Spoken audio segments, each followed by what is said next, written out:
Hey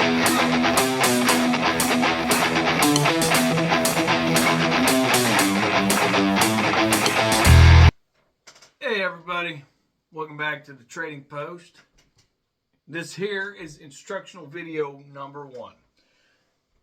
Excuse me. This is going to be about wood burning and the different ways that you can do wood burning, and to try to educate you on it. All right. We're going to show you some different wood burners that you can use. We're going to show you different techniques that you can use. And that'll pretty much be this show. We're going to explain a little bit about things. I'm going to show you some of the designs, some of the wood burnings I've done in the past. Okay, to give you an idea as to how things can go. But there's different ways. There's different methods of doing it. There's a lot of people that do things a certain way and a lot of people that do it another way. So we're going to show you the different ways that can be done. Right? Okay, so let's start off. We're going to show you the more simplistic wood burner. Okay, and this is something that you can buy at Walmart or anything. It has the, as soon as I can get it, it has the on-off switch on it. That's all it's got. It doesn't have no heat regulator on it. It doesn't have nothing like that. But you have little tips on here that you can change. Okay. You got a pencil tip, you got a shading tip, you got different stuff like that.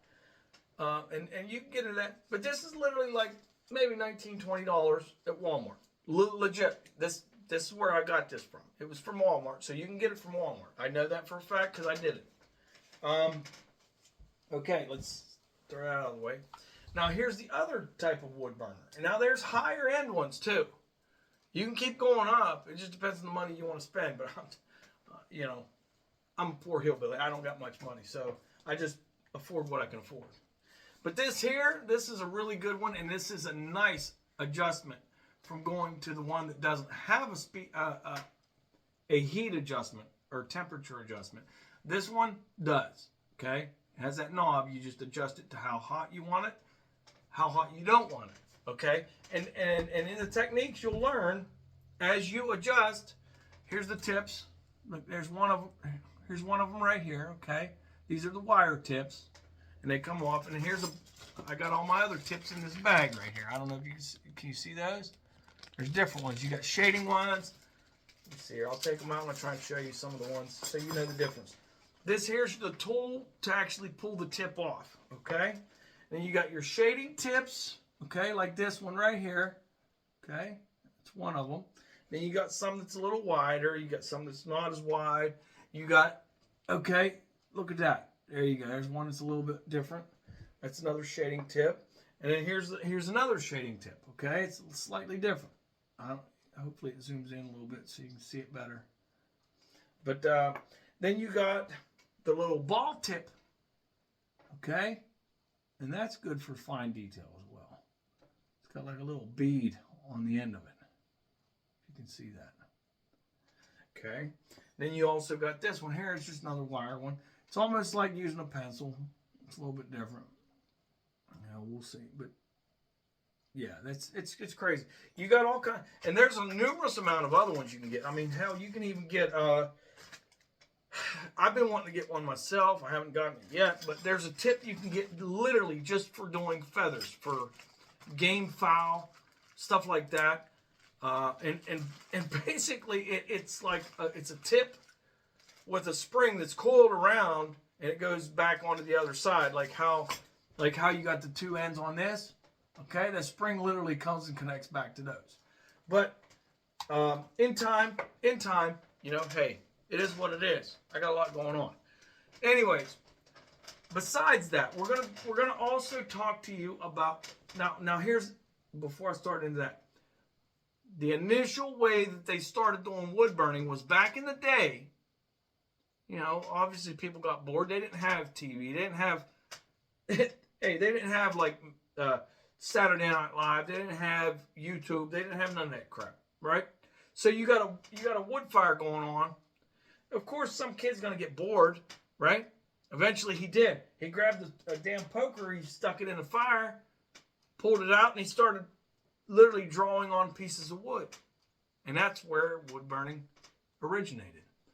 I don't know the origins, the exact origins. I can look into that. We can do another episode on it if you want. I don't care. But right now, my point is I'm going to show you the different techniques, the different methods, and the different ways that you can do this. Okay? You have different choices and options as far as how you want to lay out your design, how you want to do it. Do you want, if you're capable in your artistic ability, you can literally take a pencil, ink pen, whatever the heck you want, draw it on the wood, on whatever media you're using, right? You can just go ahead and draw it in, right? And then go ahead and start burning it. Or you could take stuff like this, like templates, okay? If you don't trust your artistic ability, you get some templates. You can go ahead and draw on the wood, right? You follow those, basically trace the templates, okay? Here's another template, right? Looks like cracked paint or whatever. You got another one here.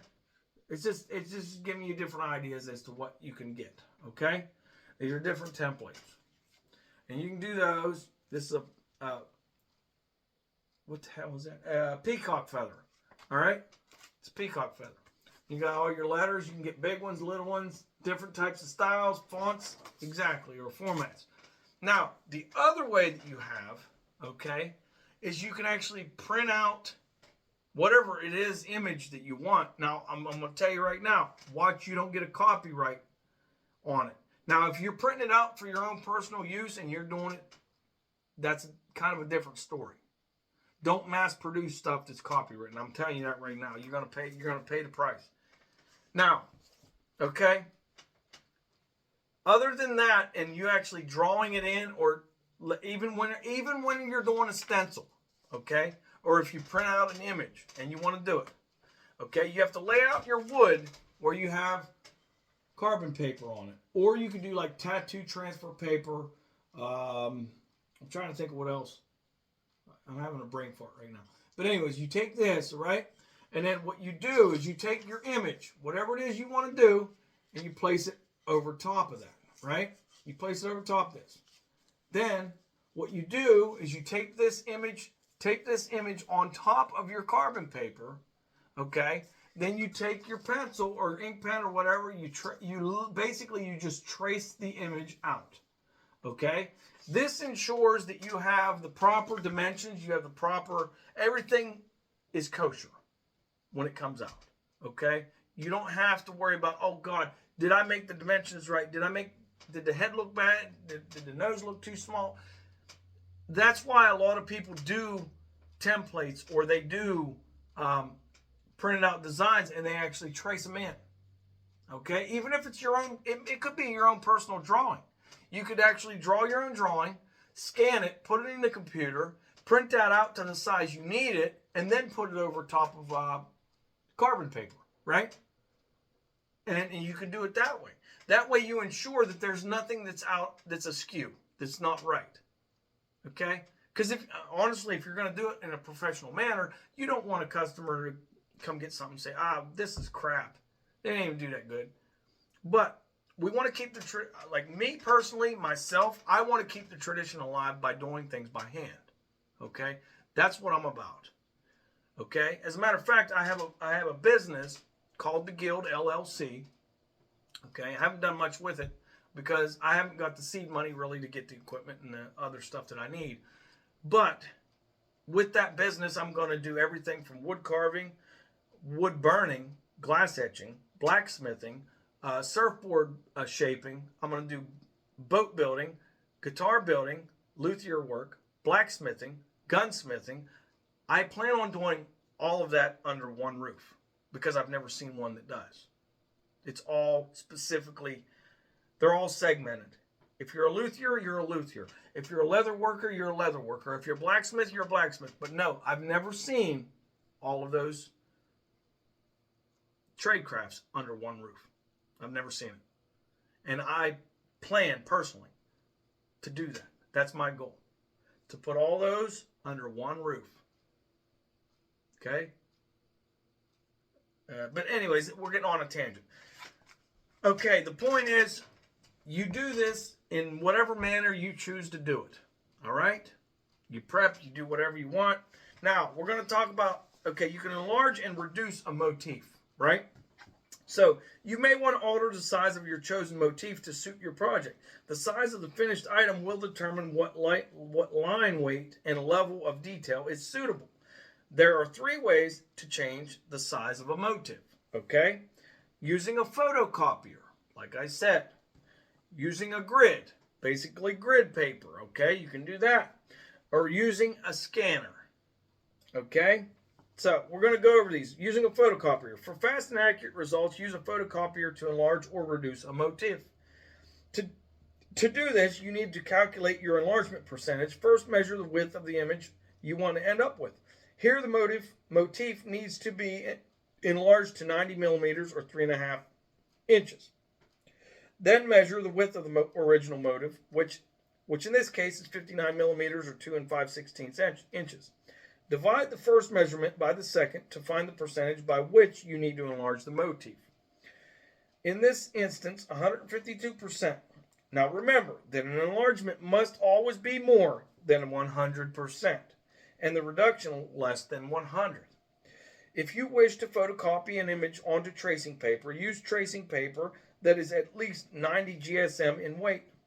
When photocopying an image from tracing paper, place the tracing paper onto the glass or whatever media, and then lay a sheet of white paper on top of it. This will help to produce a clear, sharp copy. Now, using a grid. If you do not have access to a photocopier, it is possible to enlarge or reduce a motif by hand using a grid. To begin, use low-tack masking tape to secure a piece of tracing paper over the original design. Draw a square or rectangle onto the tracing paper, enclosing the image. Use a ruler to divide up the square or the rectangle into rows of equally spaced vertical and horizontal lines. The spacing will depend upon the size and intricacy of the design. Complex designs should have lines about 1 centimeter or 3/8 inches, all right, apart. Simpler ones can have lines 4 centimeters, which is 1.5 inches apart. Now draw a square or rectangle to match your required design size and draw a grid to correspond with the one you have just drawn over the image as shown. You can now begin to recreate the original image by redrawing it square by square at the required scale. Okay, now using a scanner. A third way to enlarge or reduce a motif is to scan the original image on a flatbed scanner. You can then either adjust the size using image manipulation software or simply alter the percentage of your printout size. If the finished result is larger than the printer's capacity, some software will allow you to tile the image over several sheets of paper, which can then be joined together to form the whole image. An image manipulation package may also allow you to alter the proportions of a motif, making it wider or narrower, for example. Take care not to distort it beyond recognition, though. Once you are happy with your image, it can be saved to be used again and again. Okay, now transferring a motif, okay? You may want to use a light box to trace an image directly onto a piece of paper or thin card. A light box is useful for tracing onto both paper and fabric and is easy to improvise with household items. Balance a piece of clear plastic across a pile of books or furniture and place a table lamp underneath. You are then ready to place your motif beneath paper, thin card, and even some fabrics. However, this may not always be suitable for the medium you are working with. And so here is an alternative method.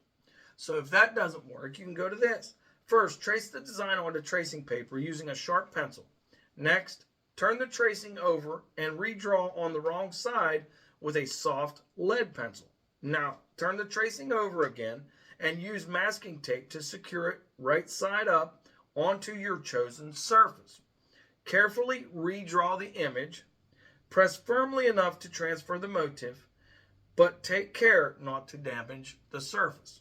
Now, this is to emboss foil. We're not going to talk about foil. We can do that in another episode. But transferring a motif onto a mirror or ceramic or whatever, okay, trace the motif onto tracing paper, then turn the tracing over and redraw on the wrong side using a scintigraph pencil. A scintigraph produces a waxy line that adheres well to shiny surfaces, which makes it ideal for transferring designs to colored glass, mirrored glass, and ceramic. Scintigraphs are prone to blunt quickly, but it doesn't matter if the lines are thick and heavy at this stage. Use masking tape to secure the tracing right side up onto the surface. Carefully redraw with a sharp pencil to transfer the image. Now that's if you're going to do like mirrors and stuff like that. Like, okay, that was a whole different thing, but I kind of run into that. So whatever. We'll put that in here anyway. We can do tracing the motif onto glass and acetate, transferring a motif onto a double curvature. Now, we're going to do that one, double curvature. Motifs can be transferred onto rounded items, but will need to be adapted to fit the curves. First, trace the motif, redrawing it on the underside. Use a scintigraph pencil if the container is ceramic. Make cuts in the template from the edge towards the center. Lay the motif against the surface so that the cuts slightly overlap or spread open, depending on whether the surface is convex or concave. Tape the motif in place with masking tape and transfer the design as before. Okay, that's how you do that for a double curvature. Now making a template for a straight-sided container. Okay, if you wish to apply a continuous motif such as a border to a straight-sided container, make a template of the container first. Slip a piece of tracing paper into a transparent glass container or around an opaque glass or ceramic container. Lay the paper smoothly against the surface and tape it in place with masking tape. Mark the upper edge of the container with a pencil. Mark the position of the overlapping ends of the paper or mark each side of the handle on a mug, cup, or jug. Remove the tracing and join the overlap marks if you have made these. Measure down from the upper edge and mark the upper limit of the band on the template. Cut out the template and slip it into or around the container again to check the fit. Transfer your chosen template onto the tracing paper, then onto the container. Now, you can make a template from a plate. You can do this, transferring a motif onto fabric. We're not getting into all that. Knitting, needlepoint canvases, making a stencil. We can do that, okay? We're going to go talk to that. Okay, to make a stencil, tape a piece of tracing paper over the motif to be adapted into a stencil. Redraw the image, thickening the lines and creating bridges between the sections to be cut out.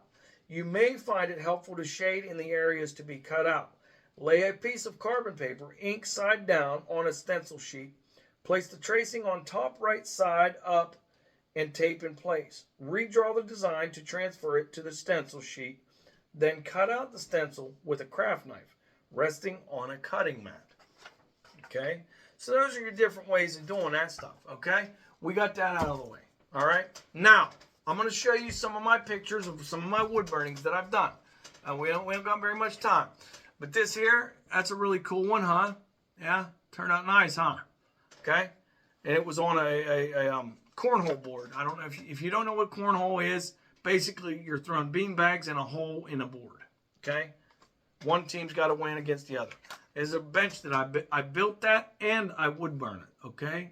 Now that has the Marine emblem on it and the name of the people that I did it for. Okay? I did the fireman's prayer. I wood burnt that and then I painted it. Okay? Turned out beautifully. I love it. I think it'll turn out really nice. Okay? We did another bench here. This was their bench. I didn't build it, but I did do the burning on it. Okay? What do you think about that? Now, I did a shotgun, and this is the shotgun results. It was a full-blown turkey and strut, right? He's all blowed up. Now, let's see here. This one here is a wood burning I did that I transformed into a book. It was a block of wood, but it looked like a book. Okay? I did a portrait. Okay? It was a memorial for the dog. Right? Now, I did the actual spine of it. I took a book, ripped the spine of a book, and I glued it onto the wood. Then I painted it with the dog's name, Thor. Right? Here's the back end of that book. Okay? Put black felt on it. Put the hanger on the back of it so they can hang it up. Now, I took a saw and I did 3 sides. Okay? And I did rips in it so it looked like actual book pages. Then what I did was I painted those sides red. to look like the real fancy books. As you can see, there's a bookmarker on that one, right? And I did do the bookmarker, but I'm going to show you some more of it. Here's another picture of it, kind of on the side here, okay? Right? You can see the bookmarker with the tassel and stuff. That was a good one. I like that one. It really turned out nice. Now, this was a memorial bench that I did for the Catholic War Vets. This was in progress, right? It's a 9-foot or 10-foot long bench. Took me about 60 hours to do this shit by hand, right? So, some people don't want to take that kind of time. They don't want to put that kind of effort into something as I do, right? And that's fine. It's your own choice, right? It's your own choice. If you don't want to draw by hand and you don't want to do your own artistic ability and you just want to actually get it done, blah, blah, blah, okay, then do that, okay? Now, here's some of the stuff that I got right here in the book. I'm going to try and hurry and flip through this so I'll show you some of the stuff that I've done, okay? Hopefully you see that pretty good. Here's one of them that I did. Let me turn that down. Okay, there we go. There's one of them that I did right there. Okay, turned out nice. Here's another one. Turned out nice, right? Let's go to the next one. What do we got here? Okay, there's that baseball player again. Turned it into a clock. There's my own guitar that I did. That's the drawing on it, as I drew the image on it. Right? It's before it was wood burnt. Man. Okay. Here we go. That's a closer up of it, of the drawing of it before it was burnt. And then here's where it was when it was burnt. It was burned in. Okay, turned out pretty nice. Anyhow, moving on.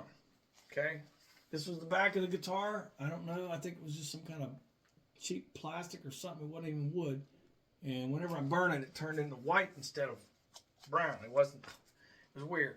But that was supposed to be the wood forest. God, you know what I mean? The Celtics god of the forest. And then we got good old Marilyn Monroe. I did that for my ex-wife, right? And she loved that one. It turned out pretty good. Okay. Anyhow, that's enough about me. There's another one of the Marilyn Monroe. Okay, that's when it was finished, right? We got this one right here. This is before it was painted. Okay, this is before it was painted. Okay. Turned out all right. Turned out nice. I think whenever I once. All right, everybody. Here you go. Let's continue this. There we go. You see that one? Okay. It's beautiful, ain't it? It looks nice with the paint on it. You know, me myself, I like to do the the burning itself, but with the paint, it really does bring it alive. I think. You know, here's other ones that I've done. There we go. Got the whole gang there. You know. Then you got the other one with him on there. I showed you him already. And we're going to go ahead and show you a couple more and be done with it, okay? That one, you already seen that one. Okay, let's see. Where the hell are we going?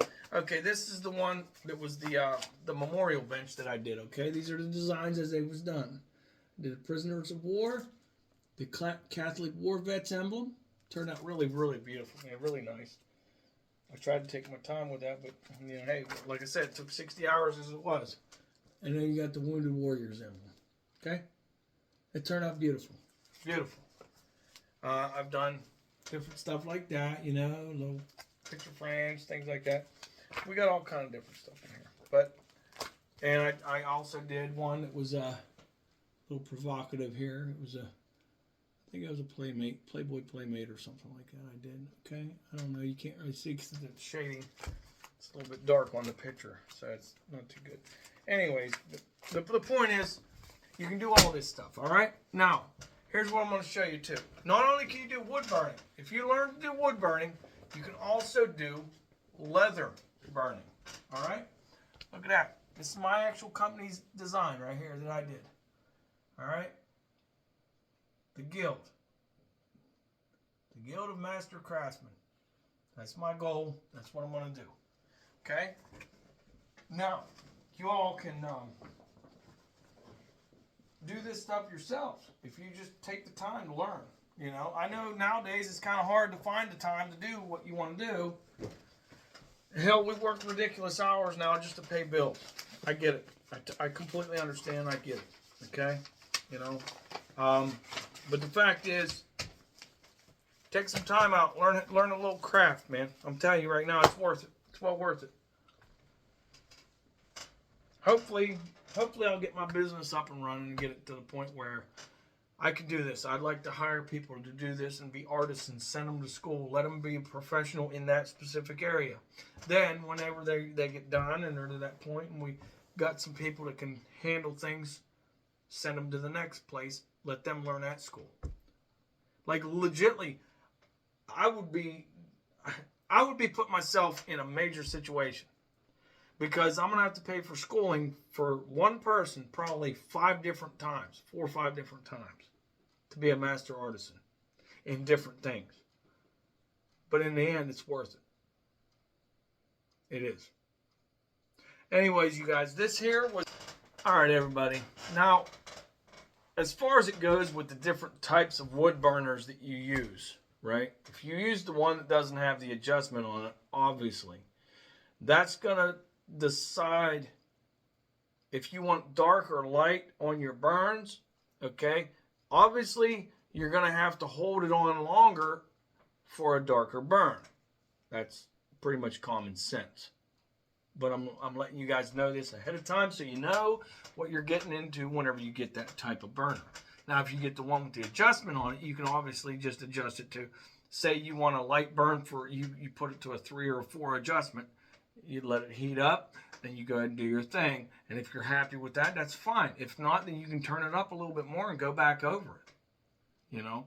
But you will learn, and the thing is, I can only explain so much to you, but when you actually get into it and start doing it yourselves, that's when you start to understand and you can comprehend it a lot better because you're actually doing it.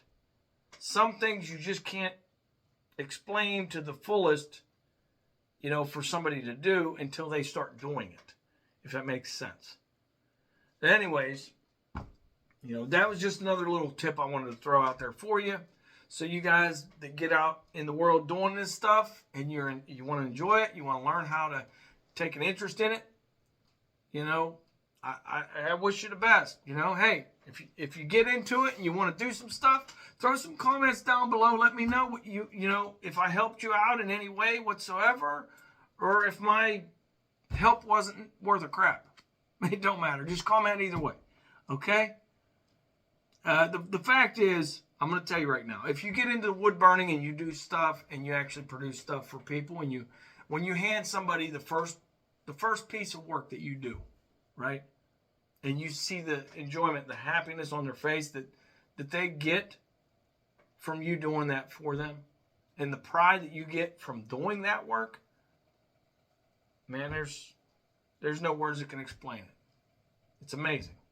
It's an awesome feeling. It's amazing. It's nice to feel like, you know, you did some good. It really is.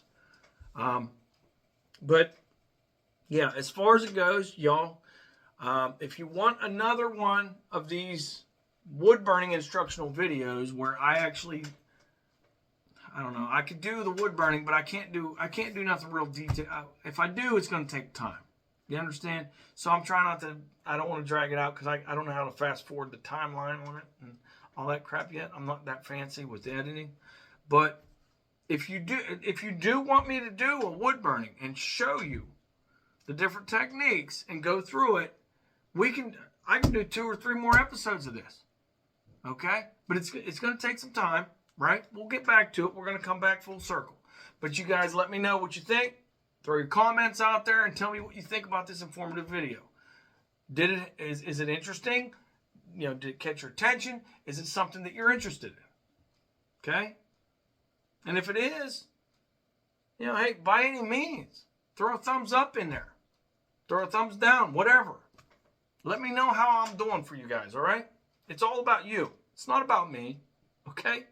It's about you. All right? All right. This is the first episode of instructional video, okay, on wood burning. The different techniques, and then all that. I'll try and do one where we can actually do an example of it, and I'll show you physically, okay? Until then, this is episode 1, instructional video, wood burning.